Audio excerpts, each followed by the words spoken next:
Protests against the deployment of an advanced U.S. missile system known as THAAD continues in South Korea. Residents of Seongju County, which is going to host the missiles, have held a fresh protest.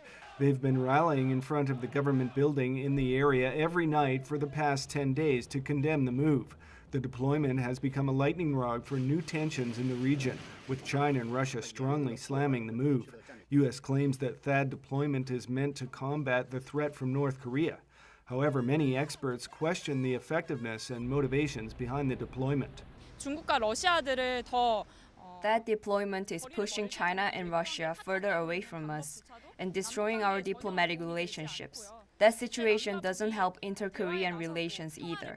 Only by engaging in dialogue with North Korea and pursuing peace can we decrease the threat of war on the Korean peninsula, not by actively following the US-led sanctions against North Korea. Analysts say the U.S. is adding fuel to the fire and increasing the tensions in the region for its own purposes. We're already in a new Cold War with the US, South Korea, and Japan on one side, and China, Russia, and North Korea on the other. An arms race is inevitable. Just like South Korea, the US is suffering financially. That's why it tries to make a new Cold War and build US, Korea, Japan missile defense. By doing so, Japan and South Korea can't help but contribute a lot of money, and the US thinks that this can relieve its financial hardship. South Korea in 2014 ordered 40 U.S. F-35 Joint Strike Fighter jets for $7 billion, the most expensive arms purchase in the country's history.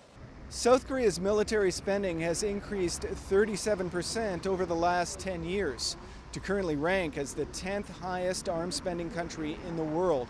In fact, throughout Asia, military procurement has shown a marked increase, with the region now accounting for almost half of the globe's total military expenditure. With the help of the U.S., South Korea has developed its own arms industry, producing tanks and fighter jet trainers, which are gaining exports, pushing Asian countries to spend more on weapons and think less about negotiations. Frank Smith, Press TV, Seoul.